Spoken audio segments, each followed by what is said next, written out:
Salut les internets, c'est les squatteurs de ciné et aujourd'hui on se retrouve avec Thomas à distance une nouvelle fois parce que voilà, il y a deux énormes sorties, Dunkerque et Baby Driver d'Edgar Wright. On a choisi donc de traiter Baby Driver. Comment ça va mon cher Thomas? Bah écoute, moi ça va très bien, je sors tout juste de ma séance et autant te dire que je suis plus qu'enthousiaste sur le film. Ah, bah écoute, c'est parfait. Moi j'ai eu la chance de voir le film il y a quelques semaines en compagnie du réalisateur Edgar Wright. Hein. Donc voilà, Je te déteste pour ça d'ailleurs. Donc voilà, mon avis est un peu plus... J'ai beaucoup plus de recul que toi qui a un recul d'une heure à peu près sur le film.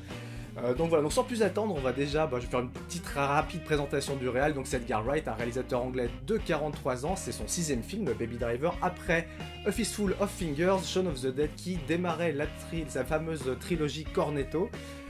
Hot Fuzz ensuite, Scott Pilgrim qui s'est glissé juste avant la dernière partie du volet de la trilogie, qui était le dernier pub avant la fin du monde et pas le dernier bar avant la fin du monde.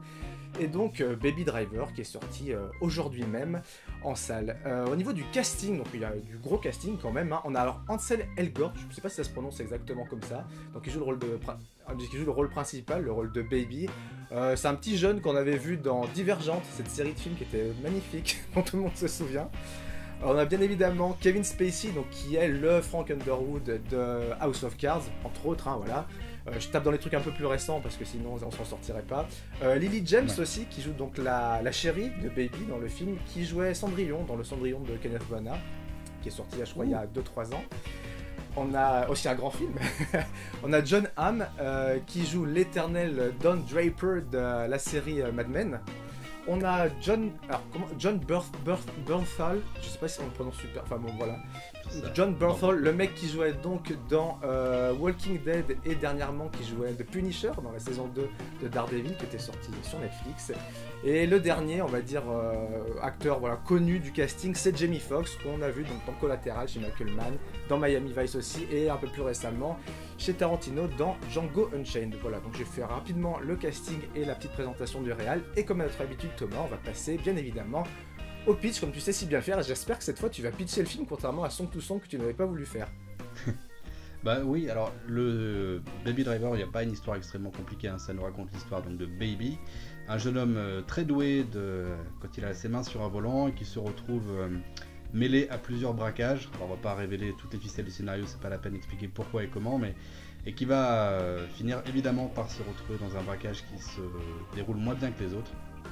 Il y a mêlé à ça une histoire d'amour avec une jeune fille qu'il rencontre dans un diner, donc voilà, ça me permet en fait d'enchaîner tout de suite sur une des particularités que j'ai notées dans ce film, c'est que alors déjà, juste avant d'enchaîner là-dessus, qu'est-ce qu'on a pensé globalement du film tous les deux, Thomas? Parce que apparemment, on n'a pas du tout pensé la même chose. Non. Bah écoute, on en a discuté un tout petit peu avant de commencer là de tourner. Moi j'ai absolument surkiffé le film. Pour moi c'est tout simplement, je pense, le meilleur film que j'ai vu cette année. Il reste encore quelques mois devant nous, mais vraiment... Ce sera le Denis Villeneuve de toute façon, ce sera le Blade Runner dans tous les cas. on verra parce que franchement en termes de réal, Denis Villeneuve et Edgar Wright avec Tarantino, ils font partie un petit peu de mon trio de chouchou actuel. Donc franchement grosse surprise pour moi, enfin grosse surprise non, j'attendais beaucoup de ce film mais je suis pas déçu du tout. Ok, voilà. Alors moi je vais être beaucoup plus mitigé que toi. Et je pense que je vais pas me faire des amis avec cette vidéo parce que je fais partie des rares personnes qui ont pas surkiffé le film. Alors que je partais avec un a priori hyper positif, j'étais tellement hypé par la bande-annonce. Quand j'allais à l'avant-première, j'étais au taquet, je me suis dit je vais voir une bombe. Et en fait, j'ai vu un truc pour moi moyen plus. Alors voilà, il y a déjà des gens qui vont commencer de m'insulter, mais c'est pas grave, j'assume. Et puis on va développer pourquoi. Si j'étais pas obligé de rester poli, je commencerais par t'insulter moi-même. Hein. Ouais, donc pour revenir à ce que j'étais en train de dire juste avant, une des particularités qui m'a sauté aux yeux, moi, c'est que c'est un petit peu compliqué en fait, encore une fois, on l'a déjà dit sur d'autres films, de caser celui-là dans une case un peu spéciale. Il y a plusieurs genres de films qui se mélangent.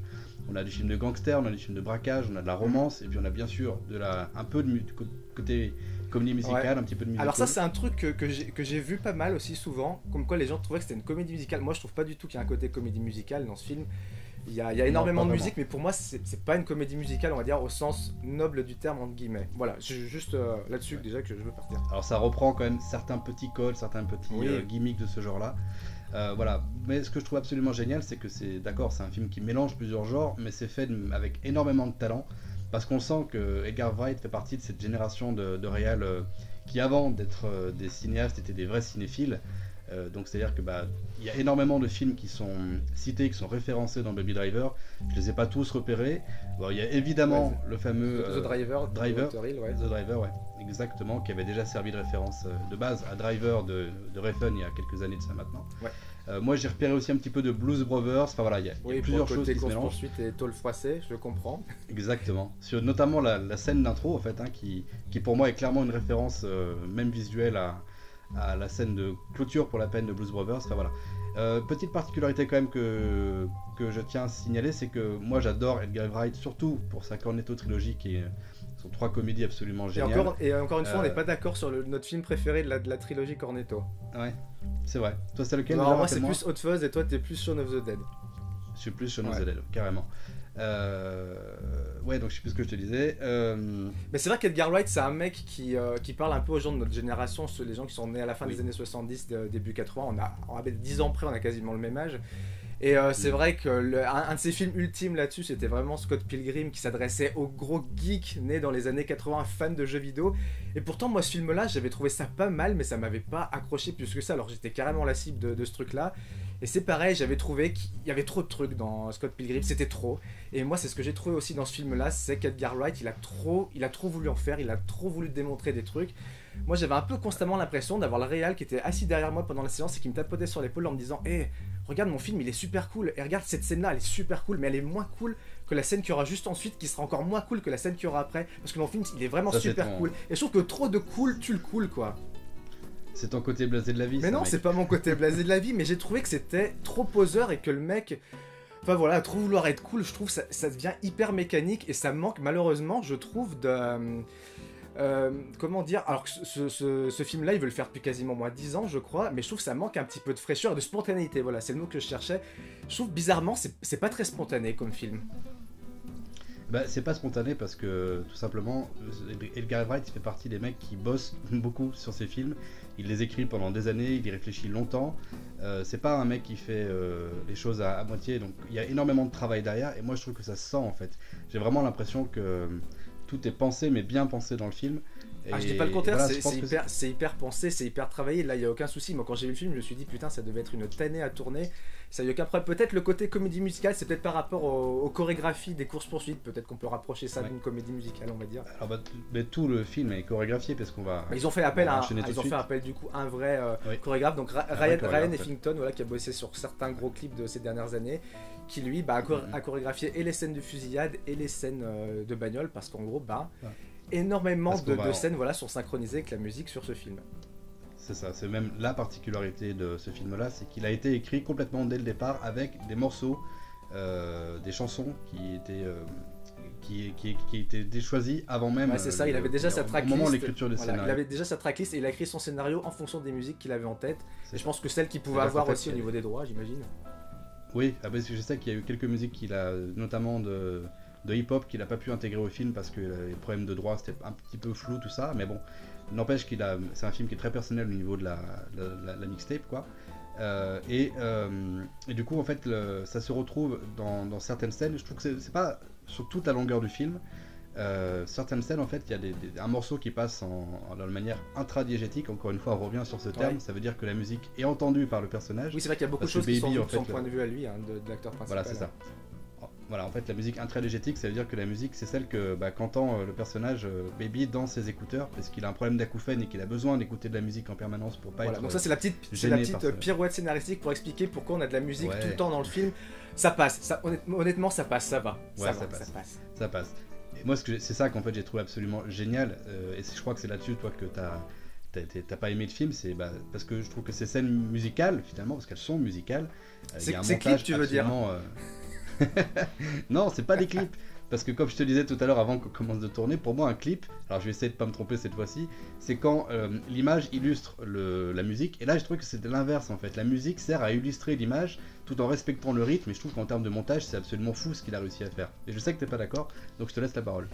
Alors oui, le montage, parlons-en, puisque c'est un petit peu le nerf de la guerre sur ce film-là. Et j'ai vu beaucoup de retours sur internet par rapport à ce montage, comme quoi le montage était absolument ahurissant. Alors c'est très bien fait, hein. Moi je trouve que le montage est vraiment bien foutu, ça remplit bien le job. Mais alors là, moi c'est mon expérience de monteur qui va parler, puisque bon voilà, pour les gens qui ne savent pas, moi j'ai fait un BTS en montage, donc j'ai étudié un peu le truc, enfin bon voilà. Et je trouve que le montage est bien foutu, mais c'est pas, pour moi c'est pas un très bon montage, parce que je vais m'expliquer pourquoi.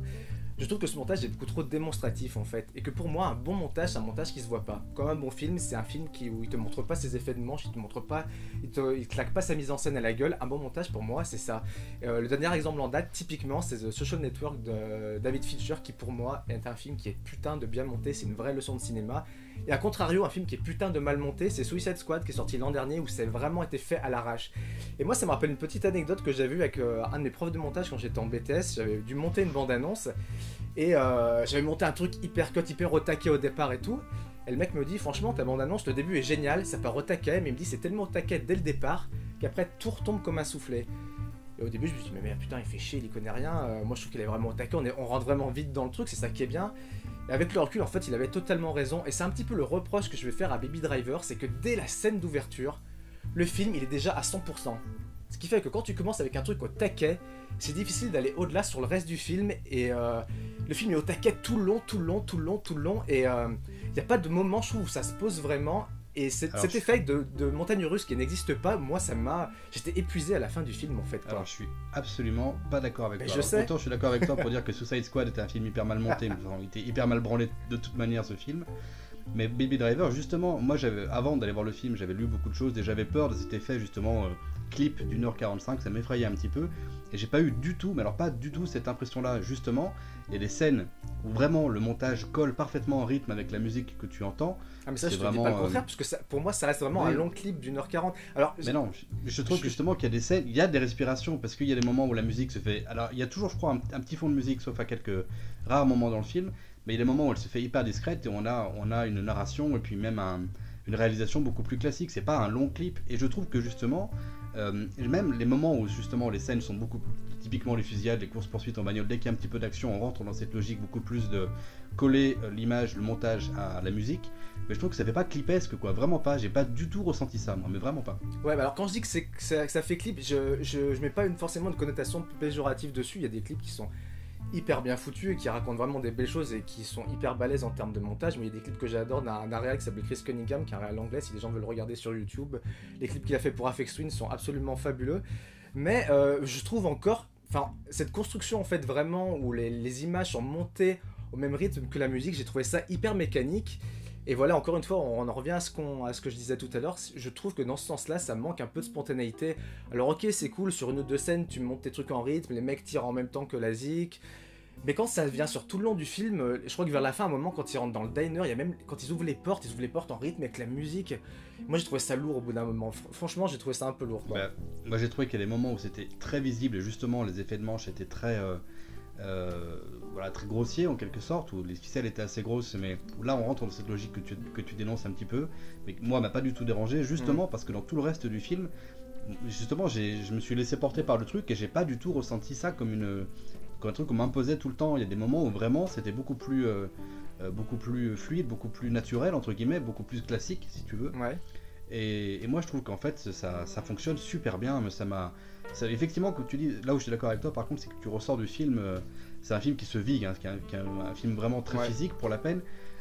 Tu ressors pas épuisé, ce serait exagéré, mais enfin t'as vécu une expérience physique assez forte quand même. Bah, ce cas c'est qu'en plus moi la séance où j'étais, le son était tellement à donf qu'il y a une scène, je sais plus laquelle en particulier, où j'avais vraiment les oreilles qui bourdonnaient tellement c'était fort, et c'était à la limite désagréable quoi. Donc bon, ça après malheureusement on n'est pas toujours au contrôle de la mais, manière dont on voit les films quoi. Oui bien sûr, alors il y a quand même un plan qui est joli, c'est le plan post-intro en fait, cette espèce de plan séquence où il va acheter du café.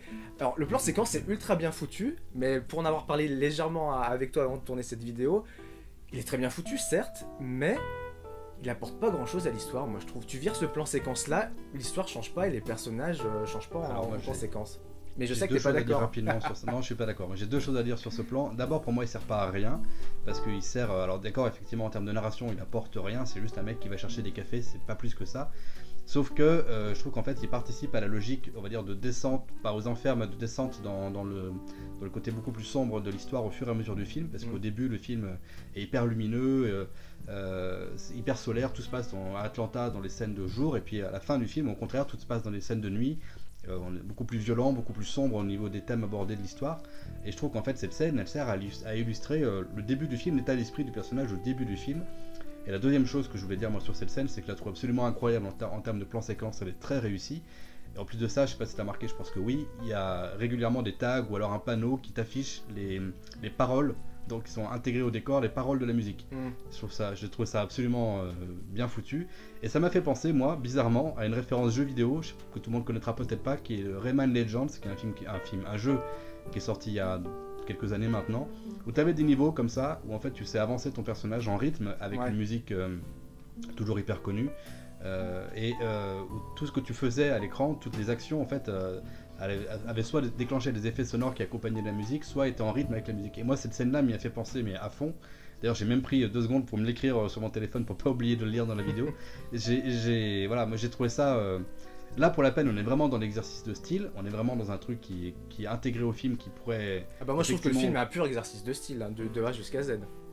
Non, il y a des passages d'exercice de style clairement, mais pas de A jusqu'à Z. Moi je trouve que ça reste quand même un film concept de manière générale. Après il faut savoir qu'il y avait quand même très peu de place à l'improvisation puisque tout est tellement chorégraphié. Il y avait même le monteur qui était sur place au tournage et qui montait quasiment en direct les scènes. Donc les mecs avaient une bonne grosse vision du montage, en tout cas quasiment dès la fin du tournage. Donc voilà, ça c'est un truc qui est assez rare pour être souligné. C'est pas trop un truc qui se fait en général. Les réalisateurs se posent et regardent les rushs. L'exigence de Wright pour que son film soit vraiment comme il le voulait quoi. Ah bah vu que tout est extrêmement chorégraphié, oui il avait pas le choix, les mecs étaient obligés de répéter quasiment à la seconde près. Donc là on a parlé un peu de la mise en scène, je pense qu'on peut peut-être parler un petit peu, aller vite fait de l'histoire et des persos. Bon l'histoire qui reste plutôt basique, ça reste un film de braquage avec le mec qui va faire son dernier braquage, mais comme dans tous les films de braquage, soit ça va mal tourner, ou ça sera pas son dernier braquage, les gens vont se trahir. Voilà, ça reste très classique sur le fond. Hein. Tu m'as dit avant de tourner que tu trouvais que l'histoire avait rien d'extraordinaire et je peux pas te compter faux, l'histoire est effectivement quelque chose qu'on a vu des tonnes de fois, mais pour moi ça rentre complètement dans la logique de ce film là qui m'a fait énormément penser à du Tarantino. Alors déjà c'est pas un hasard si il m'a fait penser, c'est parce que Edgar Wright est pote avec Quentin Tarantino. Faut savoir qu'il a passé 1 an chez lui à l'époque où il écrivait Scott Pilgrim. Du coup en fait il y a vraiment ce côté référence de cinéma, c'est vraiment un film de cinéphile. Encore une fois j'ai pas la culture malheureusement qu'il faut pour repérer toutes les références, j'en ai repéré certaines mais pas toutes. Ouais, bah, et je pense que vraiment en fait plusieurs fois pour voir tous les petits trucs qui se cachent. Quoi. Exactement. Shaun of the Dead c'était déjà ça, tu vois, ne serait-ce que son premier film qu'il a fait connaître, c'était déjà dans cette logique là. Ce que je veux dire par là, c'est qu'il y a vraiment ce plaisir en fait de citer des choses que tu connais, mais de les revisiter avec sa personnalité à lui quoi. Tarantino fait ça très bien, Rodriguez fait ça très bien. On n'est pas dans une expérience à la Song to Song de Malik qui vraiment, là pour le coup, était vraiment un film expérimental qui parlait à ceux qui ont aimé ce genre-là et pas aux autres. Là, on est vraiment dans un film personnel, mais qui réutilise des choses qu'on connaît, qui font partie un peu de sa culture à lui, mais de la culture collective. Et du coup, je pense que ça explique pourquoi cette histoire, on a l'impression de la connaître, parce qu'on la connaît, on l'a déjà vu plein de fois en fait, c'est vrai. Bah après, moi je trouvais que j'ai eu du mal à rentrer en empathie avec les persos, même avec le personnage de Baby. Je trouvais que le mec avait 2 expressions, soit il tirait la gueule, soit il souriait.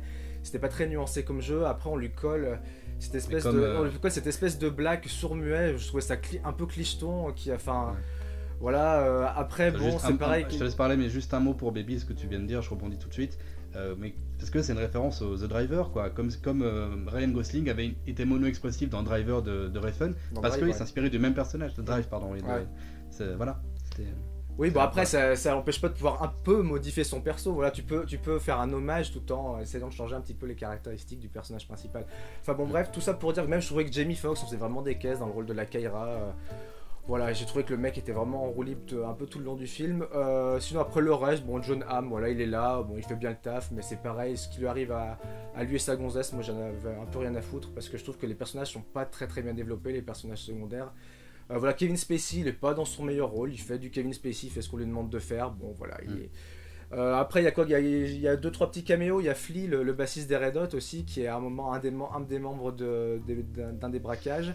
On a puis on a Paul Williams aussi, qui est un compositeur qui avait fait la musique de Phantom of the Paradise de Brian De Palma, et qui avait aussi bossé avec les Daft Punk, et qui joue le rôle du vendeur d'armes dans la séquence où voilà, avec la musique Tequila, voilà, dans le film. Les gens qui ont vu le film, voilà.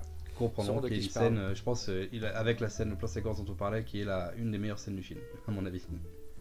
Bon bah je crois qu'on a fait le tour de pas mal de trucs, je sais pas ce que t'en penses, on va peut-être passer à notre petite, allez, petite notation, c'est parti.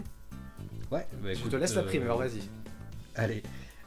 Comme je vous l'ai dit en commençant cette vidéo, bon c'est vrai que je suis encore tout frais là, sur le film parce que je sors de ma séance. Mais oui, Mais je t'as suis aucun tellement- recul, bien évidemment que mais t'as aucun Non. recul. C'est pas le, mon avis, c'est pas un problème de manque de recul, c'est que j'ai vraiment été hyper enthousiaste sur ce film-là et j'ai envie de rester sur cette excellente impression en lui donnant la note de 4,5, on va dire lunettes de soleil sur 5. Pour moi, c'est tout simplement le meilleur film que j'ai vu cette année, je l'ai déjà dit, mais je le redis. J'adore Edgar Wright et là vraiment il m'a pas déçu, tout est parfait, la playlist est très bonne, on n'en a pas parlé mais elle est vraiment excellente, même si il n'y a pas vraiment de morceaux connus dedans. Que nous on connaît le en tout cas. montage, non, que nous on connaît, le montage est génial, la réal est super, moi j'ai vraiment vécu ce film très intensément et j'ai passé un excellent moment de cinéma, donc je vous le recommande plus que chaudement. Très bien, et bah écoute, je vais mettre ma note également. Alors moi je vais pas être trop sévère non plus parce que le film il est pas mauvais, pour moi il est moyen plus. Donc moi je vais lui coller allez 3 acouphènes sur 5, c'est pas mal, ça va, j'ai pas fait l'enfoiré. Et alors je vais faire une petite analogie métaphorique, on va dire. Je vais citer un réalisateur, donc un réalisateur américain qui est George Cukor, qui a donc réalisé une histoire aînée, n'importe quoi, une étoile aînée, My Fair Lady, le milliardaire avec Yves Montand, et comment elle s'appelle la blonde là, qui est avec sa jupe qui se soulève, putain j'ai perdu les noms, c'est chaud. Marilyn Monroe, merci monsieur. Et George Cukor disait, le cinéma c'est comme l'amour, quand c'est bien c'est formidable, quand c'est pas bien c'est pas mal quand même. Alors je suis plus ou moins d'accord avec lui, mais je vais rajouter un truc et je vais reciter un autre film, et la française cette fois-ci, ce sont Les Valseuses de Bertrand Blier. Et donc il y a une scène où il y a Gérard Depardieu qui fait l'amour à Miu Miu et qui montre à Patrick Devers comment on doit faire l'amour à une femme, et lui il lui dit faire l'amour c'est simple, il faut faire des petites accélérations, puis après un retour au calme, et après tu repasses sur le surmultiplié. Et en gros c'est ça pour moi, un bon film c'est ça, faut pas que ce soit au taquet tout le temps. Pour moi un bon film c'est comme bien faire l'amour. Il faut pas être au taquet tout le temps, sinon la meuf s'emmerde. Il n'est pas au taquet tout le temps. Mais Baby Driver n'est pas au taquet tout le temps. Et j'ai juste une question. Laisse-moi deviner, t'as ressorti ton calendrier des meilleures citations de cinéma, non? Qu'est-ce qui s'est passé? Bah non, je sais pas. Quand j'ai vu ce film, ça m'a fait penser à cette citation de George Cukor. Je sais pas pourquoi. Bah écoute, elle est très belle, donc Bah, je le valide. Bah voilà, écoute. Voilà, donc c'était notre petit débrief sur ce film Baby Driver. Voilà, 4,5 paires de lunettes de soleil pour Thomas, 3 acouphènes pour moi sur 5. Bon, écoute, c'est pas si mal, hein. Je trouve que... Voilà, c'est ce que le film mérite, on va dire. Voilà. Non, moi je trouve qu'il mérite plus. Bon, mais bon. écoute, voilà, donc on a exposé nos arguments. On espère que cette vidéo vous aura plu. Ça change de ce qu'on fait un petit peu habituellement. C'est dans un format un peu plus light. Ça dure un peu plus longtemps, mais avec un habillage un peu plus light. Et donc Thomas, on va se quitter maintenant. Et puis on va se retrouver très bientôt pour une nouvelle vidéo. Et surtout, n'oubliez pas... N'oubliez pas, les films, c'est mieux au cinéma. Et sans popcorn, c'est toujours beaucoup plus sympa. Ciao! Ciao!